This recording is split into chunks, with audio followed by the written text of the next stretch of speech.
The morning sun filtered through the dusty windows of Sweet Haven Bakery, casting soft golden rays across the flour-covered countertops. Emma Clarke stood before her mixing bowl, hands deep in dough, trying to knead away the anxiety that had become her constant companion. The scent of rising bread usually brought her comfort. But today, even that familiar aroma couldn't ease the knot in her stomach around her. The small bakery her grandmother had built 30 years ago showed signs of struggle. Paint peeled from the walls in quiet surrender. The vintage display cases, once gleaming with pride, now bore the fingerprints of too many worried touches. Bills covered nearly every surface of the back office, each envelope a soldier in an army, slowly conquering her dreams. Rachel burst through the back door, her curly hair bouncing with each step. She carried 2 paper cups of coffee, one already half empty. Her cheerful expression faltered when she saw Emma's face. "Still no sleep?" Rachel asked, setting the coffee beside the mixing bowl. Emma managed a weak smile. "Sleep feels like a luxury I can't afford right now. The debt had arrived like a storm 6 months ago when her father passed away. David Clarke had been a kind man, generous to a fault, who co-signed loans for friends who never paid them back.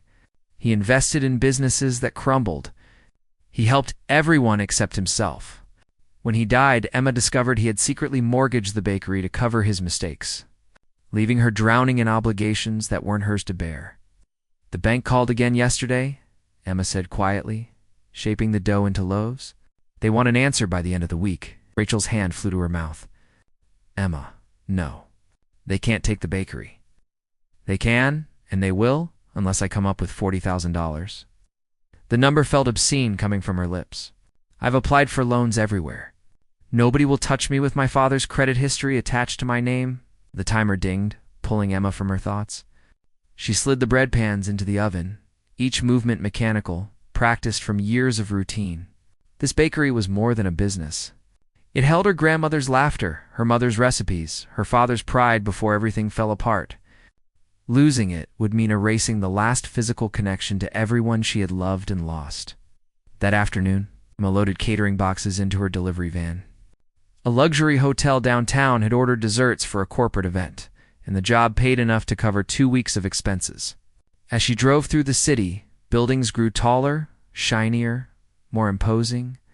Her van looked out of place among the expensive cars gliding past.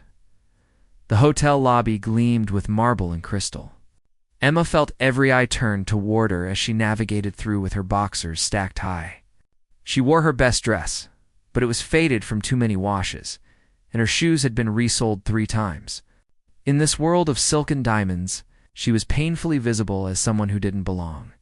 She turned a corner, focused on balancing the boxes when collision came without warning. The impact sent everything flying. Cakes tumbled through the air in slow motion. Pastries scattered across the polished floor. The crash echoed through the corridor like a gunshot. "No, no, no," Emma gasped, dropping to her knees. $300 worth of desserts lay destroyed. Her hands shook as she tried to salvage anything, but it was hopeless. Tears burned behind her eyes. "Do you always walk without looking?" A deep voice said above her. Emma looked up into the face of the man she had collided with. He was tall, maybe 6 feet, with dark hair styled perfectly despite the accident. His suit probably cost more than her monthly rent. His expression showed annoyance, not concern. The confidence radiating from him suggested someone accustomed to others moving out of his way. "Do you always walk like you own every space you enter?" Emma shot back, anger replacing shock. His eyebrows rose slightly. People clearly didn't speak to him this way often. "These aren't just desserts," Emma continued, her voice rising. "This was my rent money. This was groceries for the month. But I guess someone like you is never worried about things like that." Something shifted in his expression. The annoyance faded, replaced by curiosity. He crouched beside her, heedless of the cream soaking into his expensive trousers. "I apologize," he said, and he sounded sincere. "That was careless of me. Let me pay for the damages." "I don't want your pity money," Emma said. But even as she spoke, she knew how foolish pride was when facing eviction. "It's not pity. It's responsibility." Pulled out his phone.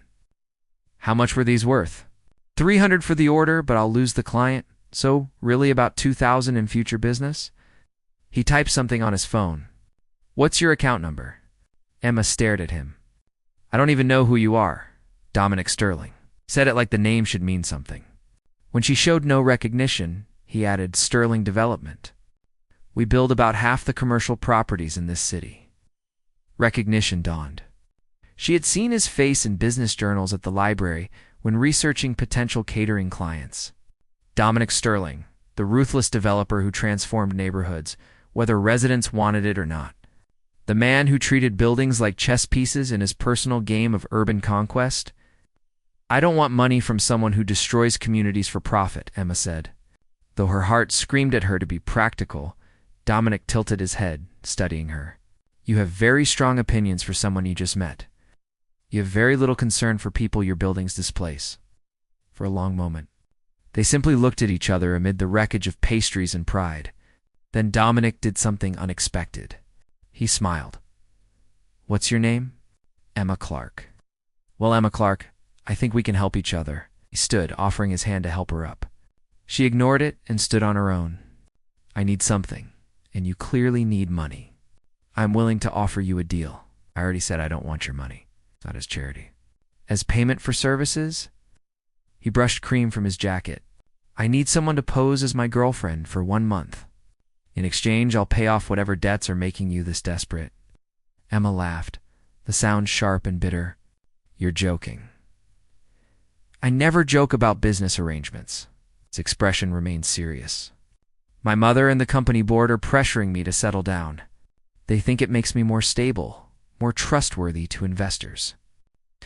Every woman they introduce me to is calculating. Fake. Only interested in my bank account. You, however, are real. You speak your mind. You'd be perfect? Perfect? Emma's voice dripped with disbelief. I just told you I think you're terrible. Exactly. You're honest. Nobody in my world is honest. He pulled a business card from his pocket. Think about it.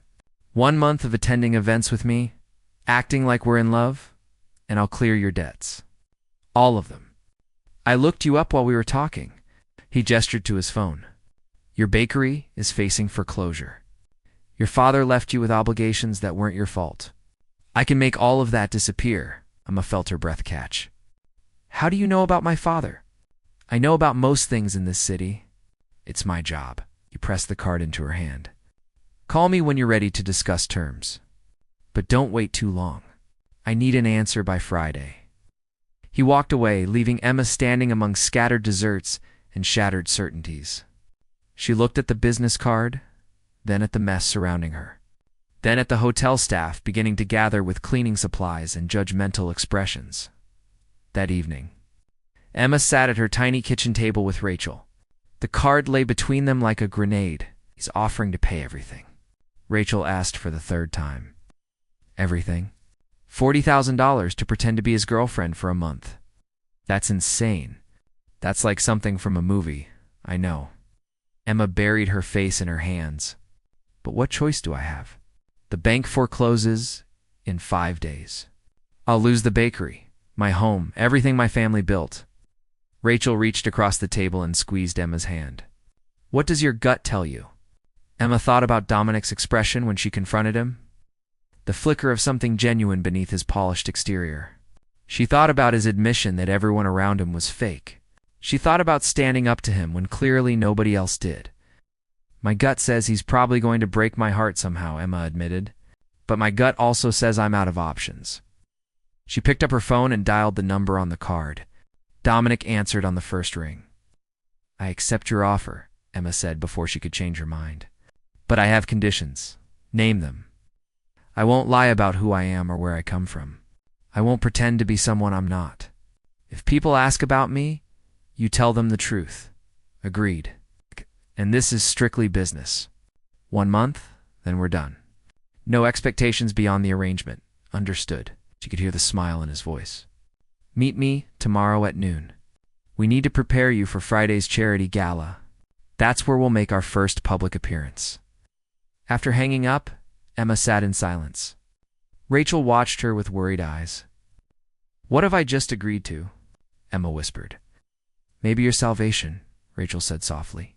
Or maybe your biggest mistake. Either way, we'll face it together. Emma looked out the window at the city lights. Somewhere out there, Dominic Sterling was probably already planning their elaborate charade. And somewhere deep inside herself, beneath the fear and uncertainty, Emma felt the smallest spark of something she hadn't felt in months. Hope. It was dangerous and possibly foolish, but it was there. 1 month of pretending, and her entire life could change. The question was whether it would change for better or worse. The card remained on the table as Emma finally went to bed. In the darkness, she imagined walking into ballrooms on Dominic's arm, wearing dresses she couldn't afford, speaking to people who lived in worlds she had only seen from the outside. The fantasy terrified and thrilled her in equal measure. Tomorrow, her new life would begin. Tonight, she allowed herself one last moment as simply Emma Clarke, the baker's daughter who made bread each morning and dreamed small, safe dreams. By morning, she would need to become someone else entirely. Someone confident enough to stand beside Dominic Sterling. Someone brave enough to enter a world built on appearances and transactions. Someone strong enough to remember that beneath the silk dresses and champagne glasses, she was still herself. The alarm would ring in 6 hours. Emma closed her eyes and tried to sleep, knowing that rest would be elusive. Her mind spun with possibilities, consequences, and the lingering question that haunted her thoughts. What had she truly agreed to, and what price would she ultimately pay? The mirror reflected someone Emma barely recognized. The dress hugged her body in sapphire silk, elegant and expensive. Her hair had been styled by professionals Dominic hired, swept into soft waves that cascaded over bare shoulders. Diamond earrings borrowed from some exclusive jeweler caught the light with every movement. She looked like she belonged in magazines, not behind a bakery counter covered in flour. "You look beautiful," Dominic said, from the doorway of the hotel suite he had rented for her preparations. He wore a black tuxedo that fit him like it had been painted on. His dark eyes traveled over her with an expression she couldn't quite read. "Ready? Ready to lie to everyone we meet?" "Not really." Emma smoothed the dress nervously. "What if someone asks me something I can't answer?" "Then you tell them you're a baker who met me at a hotel, which is completely true." He crossed the room and stood behind her, meeting her eyes in the mirror. "Remember what I said? Be yourself. That's what makes this work." The charity gala was held in the grand ballroom of the Westmore Hotel, a palace of crystal chandeliers and marble columns. As they entered, conversations paused. Heads turned. Emma felt the weight of hundreds of curious stares. Dominic placed his hand on the small of her back, guiding her forward with easy confidence. "Smile," he murmured. "You're supposed to be enjoying yourself." "I'm terrified," she whispered back. "Good. Fear keeps you sharp." They moved through the crowd like dancers who had rehearsed their steps. Dominic introduced her to business partners, investors, and society members, whose names Emma immediately forgot. She shook hands and smiled until her face hurt, aware that everyone was evaluating her, judging whether she measured up to the standards they expected for Dominic Sterling's companion. "So you own a bakery?" A woman dripping in pearls asked, her tone suggesting bakeries ranked somewhere below sewage treatment in her hierarchy of respectable professions. "How quaint."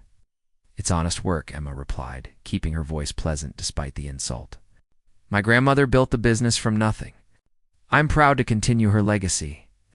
The woman's smile turned brittle. Before she could respond, Dominic smoothly steered Emma away. "Oh, you handled that well," he said. "She called my life's work quaint. She's intimidated by you." Dominic accepted too. Glasses of champagne from a passing waiter and handed one to Emma. "You have something real? Most people here wouldn't recognize authenticity if it slapped them." Emma studied him over the rim of her glass. "Do you recognize it?" "I'm learning too." His expression grew distant. "I spent so long building walls that I forgot what it feels like to be genuine with anyone." Before Emma could respond, a tall man with silver hair and predatory eyes approached. His smile was all teeth and calculation. "Dominic, you've been hiding from me all evening." The man's gaze slid to Emma with undisguised interest. "And who is this lovely creature?" "Julian Cross, Meet Emma Clarke. Dominic's tone cooled noticeably. Emma Julian runs Cross Industries. We're competitors in the development business. Competitors implies we're equals. Julian's laugh held no warmth. Though I admit, Dominic, you've surprised me tonight. I didn't think anyone could convince you to bring a date to these tedious events. Emma's special, Dominic said simply. I can see that.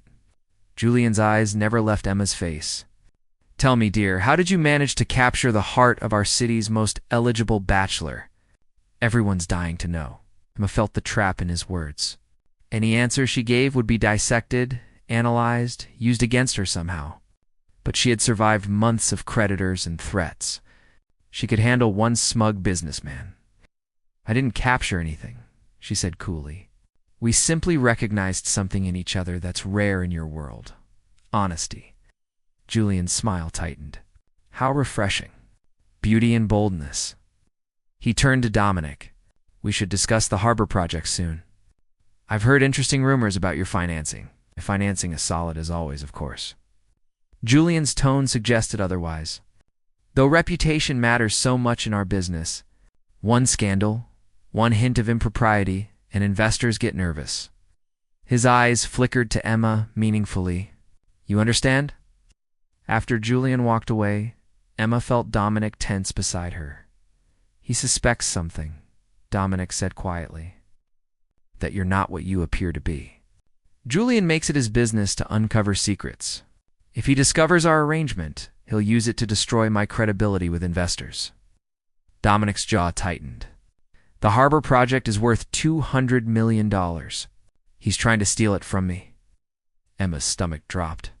You didn't mention that our fake relationship could ruin your actual business. I didn't think it would matter. Dominic looked at her, and for the first time she saw uncertainty in his eyes. But Julian's more dangerous than I anticipated. We need to be more convincing. More convincing how? Instead of answering, Dominic pulled her onto the dance floor. The orchestra played a slow waltz, and he drew her close, one hand on her waist, the other holding hers. They moved together, and Emma was surprised to find they fit naturally, her steps matching his without thought. Everyone's watching, Dominic murmured against her ear. We need to sell this. I don't know how to fake chemistry. Then don't fake it.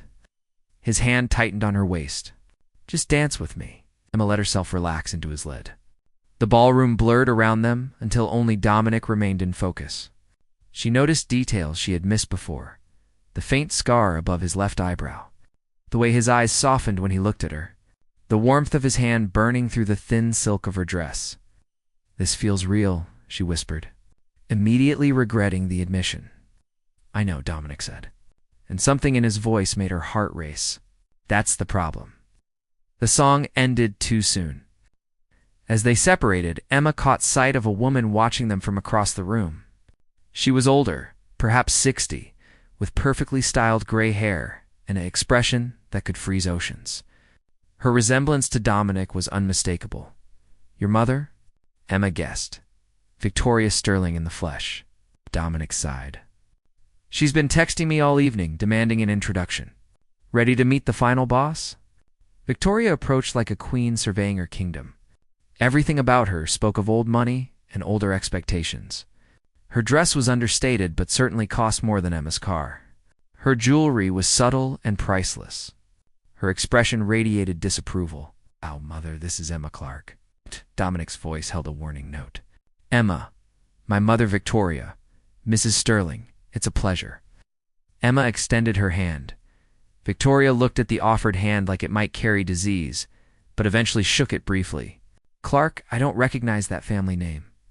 That's because my family doesn't run in your social circles, Emma said pleasantly. We're working people, I see. Victoria's lips pursed. And what exactly is it that you do? I own a bakery. How industrious. The word dripped with condescension. Dominic, might I speak with you privately? Anything you want to say, you can say in front of Emma. Victoria's eyes narrowed, but she continued. Very well. I'm simply curious how you met this young woman, and why this is the first I'm hearing of a relationship. We met a few weeks ago, Dominic said smoothly. I walked into her bakery looking for coffee, and stayed for conversation. As for why you're just hearing about it, Mother, I value my privacy. Privacy is one thing. Secrecy is another. Victoria turned her laser focus on Emma. Tell me, dear, are you aware of the responsibilities that come with being involved with my son? Mother, Dominic warned. It's all right. Emma met Victoria's gaze steadily. I'm aware that Dominic has obligations to his company and family, but I'm also aware that he's a person, not just a collection of responsibilities. Maybe that's what drew us together. I see him as human, not as a business asset. Silence stretched between them. Victoria's expression remained unreadable, but something flickered in her eyes.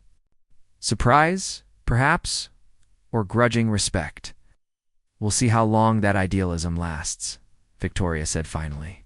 Dominic, don't forget Sunday dinner. I expect you both to attend. She walked away without waiting for a response. Emma exhaled slowly. I think she hates me. She hates everyone at first. You actually did better than most. Dominic took her hand. Come on. Let's get some air. They stepped onto a balcony overlooking the city. The night air was cool against Emma's skin, a relief after the stifling atmosphere inside. Below them, the city sparkled with lights, each one representing lives being lived, dreams being chased, hearts being broken and mended.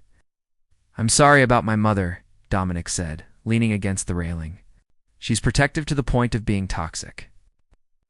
That's clear even through the ice. She loves what I represent.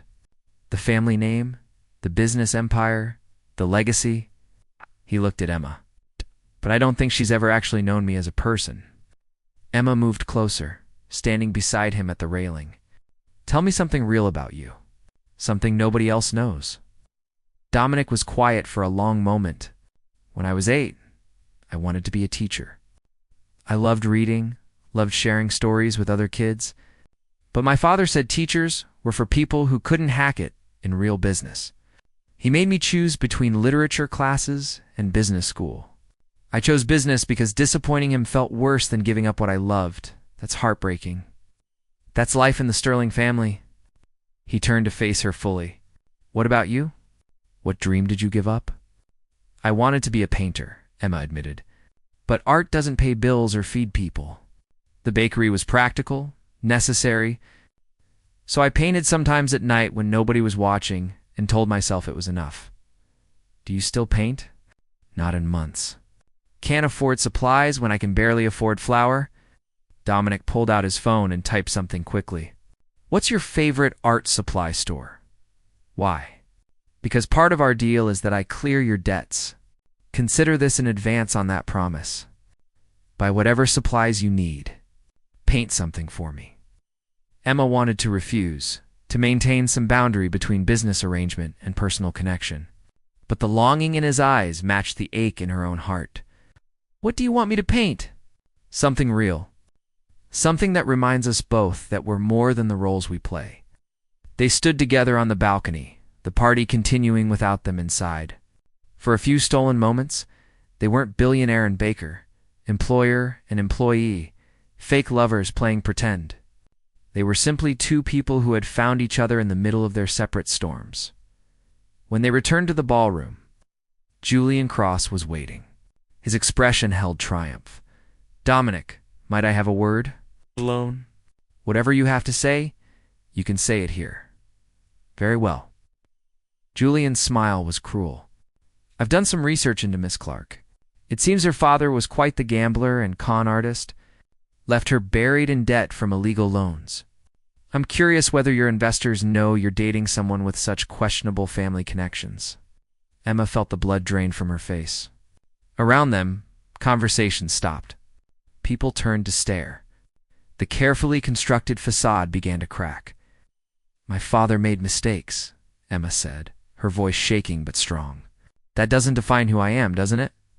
People are saying you're using Dominic to clear your debts, that this whole relationship is a transaction. Julian's eyes gleamed with malice. Is he paying you to be here? The question hung in the air like a bomb about to explode.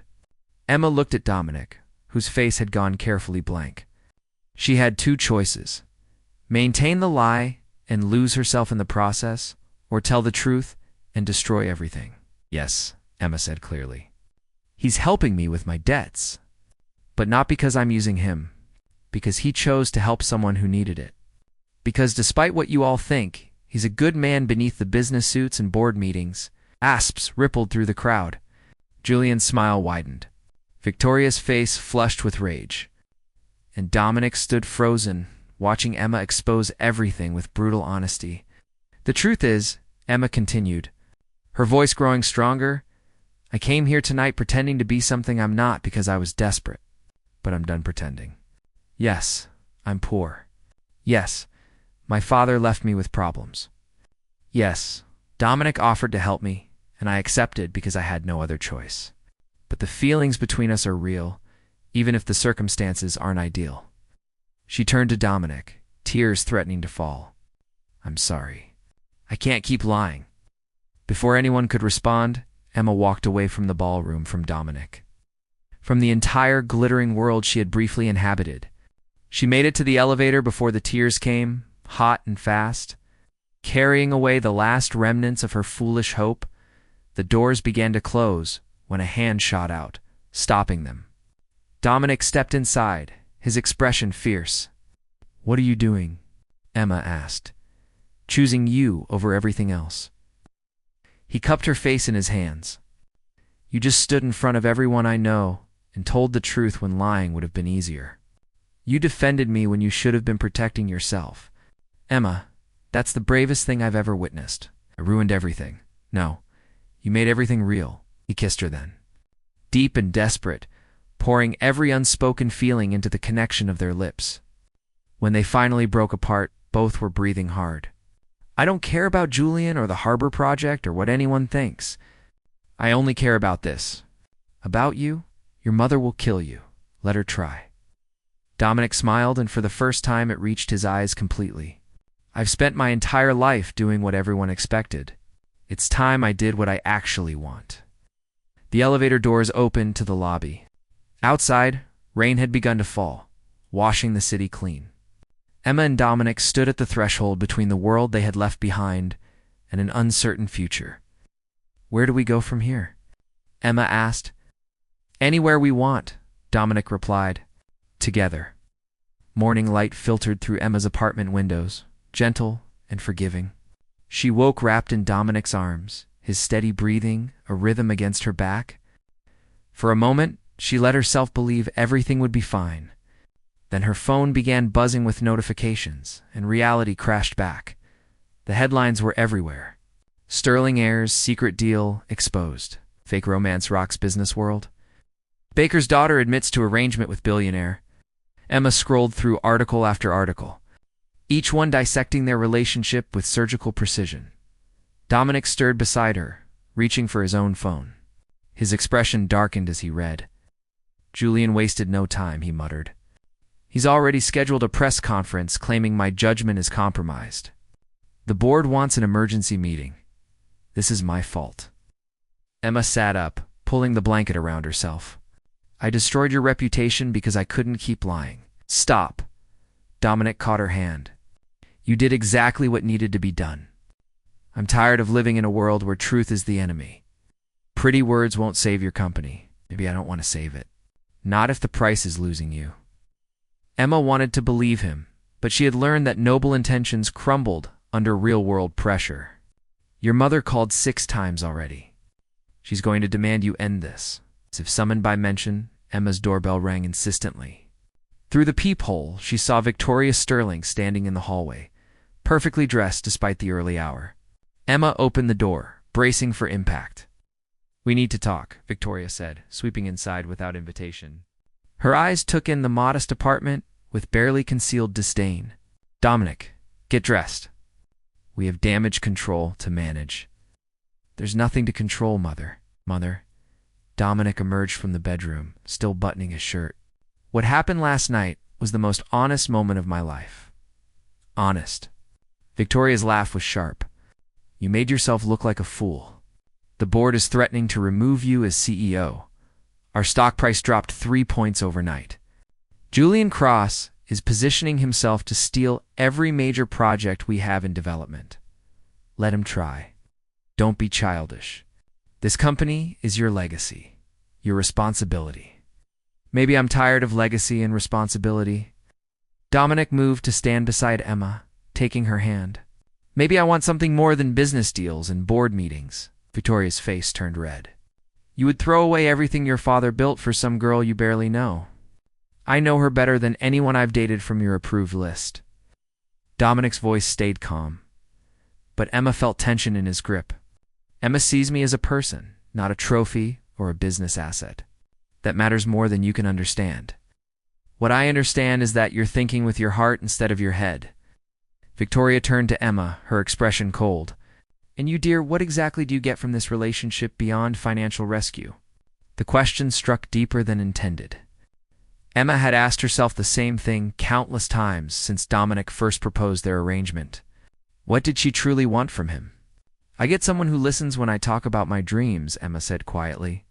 Someone who respects what I've built, even though it's small. Someone who makes me feel like I matter beyond my usefulness. She met Victoria's gaze steadily. I know you think I'm using your son, but the truth is, we've been using each other to feel less alone. Something flickered across Victoria's face, not softening exactly, but recognition perhaps. She was silent for a long moment before speaking again. The board meeting is in 2 hours.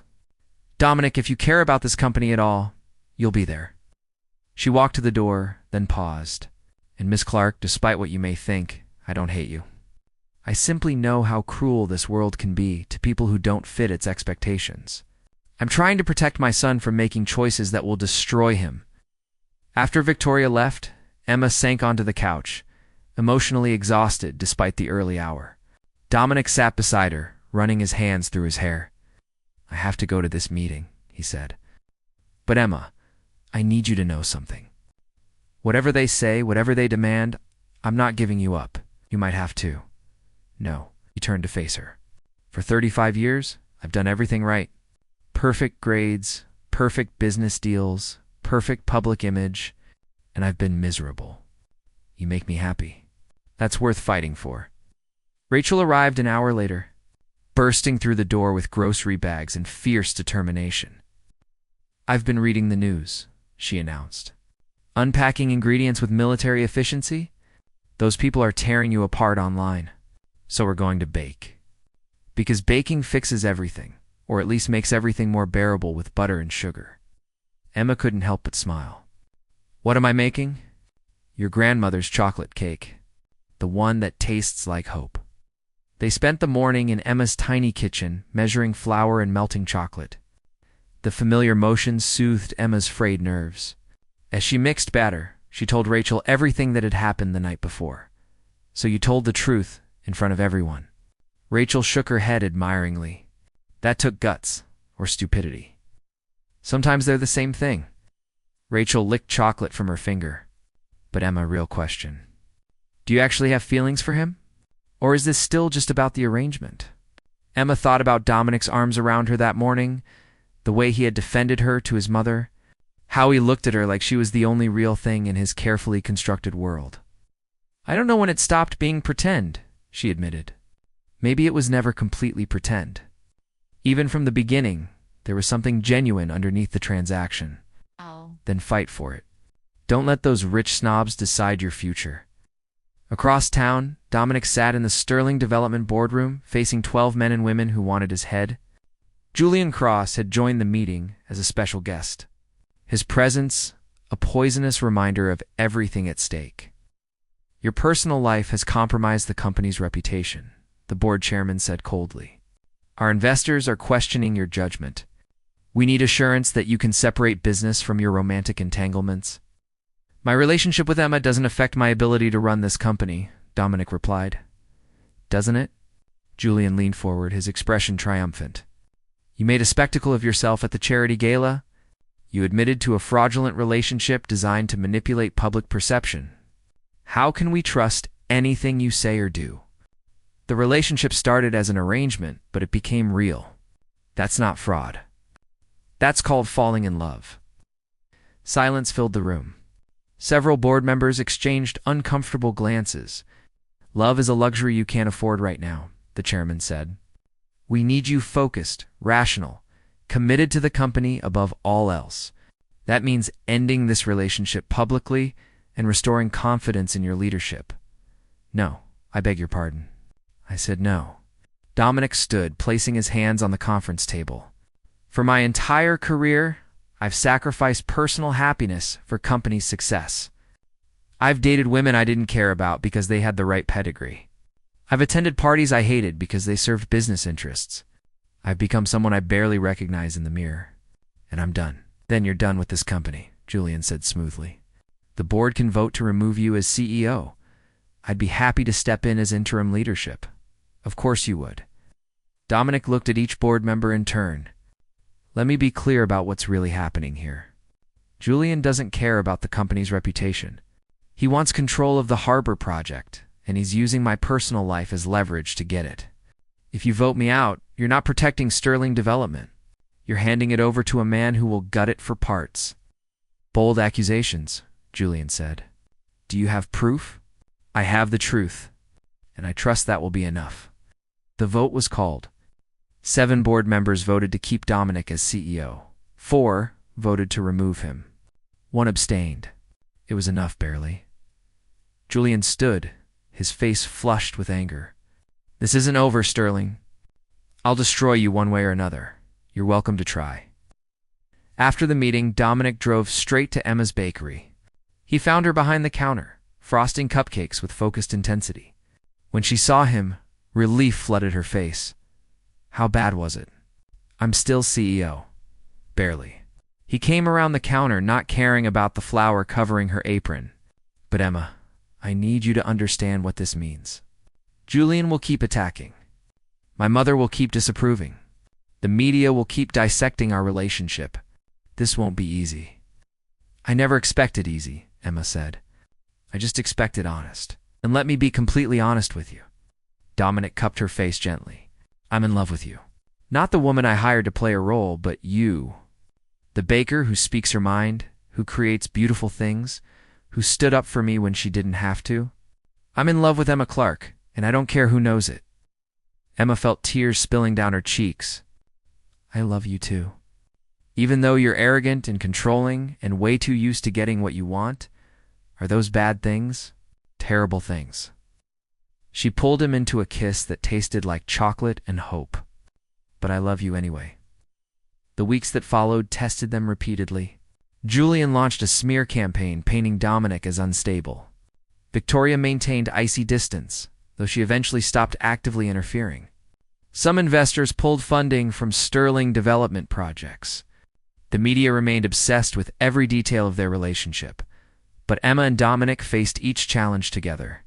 Emma taught him to bake bread at 3 in the morning when anxiety kept him awake. Dominic helped Emma expand her bakery with proper financing that didn't come with crushing debt. They attended charity events hand in hand, no longer pretending, simply being themselves honestly. One evening, 6 months after the disastrous gala, they stood together on the balcony of Dominic's apartment. The city sprawled below them, full of lights and possibilities. I have something for you, Emma said, pulling out a wrapped package. Inside was a painting. It showed 2 figures standing together against a storm, holding each other steady while lightning cracked around them. The colors were bold and unafraid. It's us, Dominic said softly. The real us, Emma confirmed. Still standing despite everything? Dominic pulled a small box from his pocket. Inside was a simple gold ring with a single diamond. I know this is fast, he said. I know we still have challenges ahead. But Emma, I don't want to face them as your fake boyfriend or your business arrangement. I want to face them as your husband. Emma's breath caught. Are you proposing? Yes, I'm proposing that we make this official. Not for my mother, or the board, or society's expectations. Just for us. Will you marry me? Emma looked at the ring, then at Dominic's face, then at the painting of 2 people weathering storms together. She thought about the woman she had been 6 months ago, desperate and drowning in debt, willing to sell pieces of herself for survival. She thought about the woman she had become, stronger and braver and deeply in love. Yes, she said, laughing and crying simultaneously. Yes, I'll marry you." The ring slid onto her finger perfectly. They kissed as the city lights sparkled below. Two people who had found each other in the most unlikely circumstances and chosen love over convenience. Truth over appearances, together over alone. Months later, they married in Emma's bakery, surrounded by the scent of fresh bread and vanilla. Victoria attended, her expression less icy than before. Rachel cried happy tears. Julian Cross was nowhere to be seen, having been caught in financial scandals that destroyed his own company. As Emma and Dominic exchanged vows, Emma realized something profound. The arrangement that had brought them together was the best contract she had ever signed. Not because it cleared her debts or saved her bakery, but because it led her to a man who saw her worth when she had forgotten it herself. "I love you," Dominic whispered, as they were pronounced married. "I love you too," Emma replied. "Even though you're still terrible at baking?" "That's why I married a baker." They kissed to applause and laughter, beginning a new chapter written not in contracts or arrangements, but in the simple, complicated, beautiful truth of two people choosing each other every single day. The debt that had brought them together was paid long ago, but the relationship it created would last a lifetime, built on honesty, respect, and the kind of love that transformed business transactions into genuine commitment. Emma Clarke Sterling had started with nothing and ended with everything that truly mattered. Not money or status or social approval, but partnership, purpose, and a man who loved her exactly as she was, and in the small bakery where it all began. Chocolate cakes continued to taste like hope. Vanilla reminded them of new beginnings. And every loaf of bread carried the promise that from the simplest ingredients, beautiful things could rise. Thank you for taking that time to listen to this story.